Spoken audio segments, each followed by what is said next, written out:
So we went in that morning and found out that the baby had passed away, and I had my surgery scheduled for 4 o'clock that afternoon. So we actually had a couple hours in between, and we had just moved back to Atlanta. We were in the process of moving back to Atlanta. We didn't even have stuff in our condo yet, but we had painters there painting the nursery, of course, and we had our baby furniture was the only stuff in the condo. So in between when we found out about the baby and when I had my surgery, John Michael and I went to Sherwin-Williams and picked out a god-awful color for the room. It was supposed to be a green color is what we were painting it.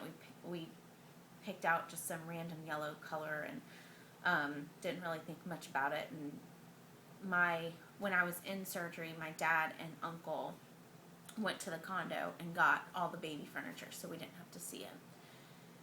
And then that was the worst week. Well, I got out of surgery. That was terrible. That was on a Monday. We had to drive back to Virginia.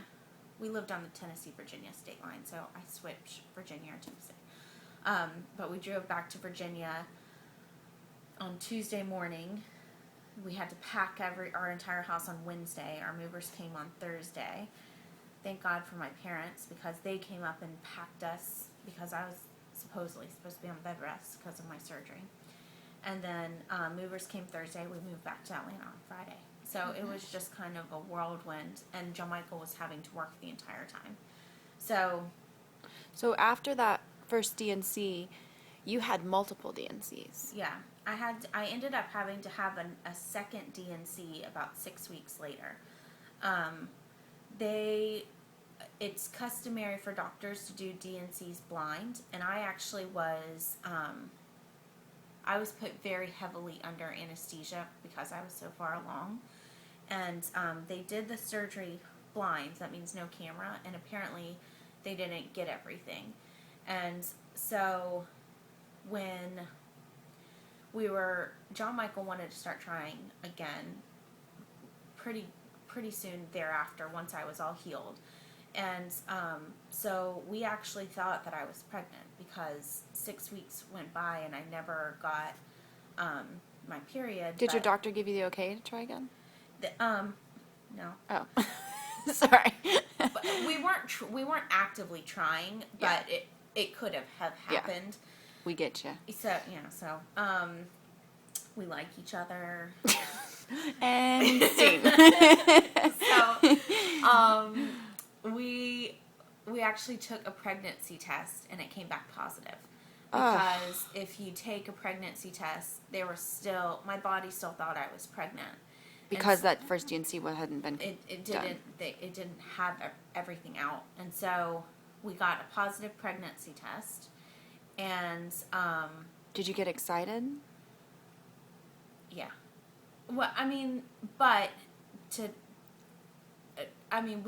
we got really excited, but then like 2 days later I started spotting. And so we went through this whole thing with our doctor about I had to go in and we had to determine if I was miscarrying again or if the DNC didn't take the first time. And so they determined that the DNC, they hadn't gotten everything the first time. So they scheduled me actually they did an in-office procedure where they manually tried to remove blood clots. And a week later I was still testing positive. And so then they went in and did a second DNC with a camera this time, so that they knew without a doubt everything was fine. And then it took about 6 weeks for my body to heal. I'd gone through a lot of surgery, and John Michael and I stayed away from each other. We played by the rules. Good. And which, by the way, I would like to say on the record, I told you the whole time, do not touch him. You guys need to be... Well, in all honesty, we were going through something very, very emotional, and that was, we were on the no physical contact for almost 3 months from start to finish. Yeah. And so but then this whole ordeal happened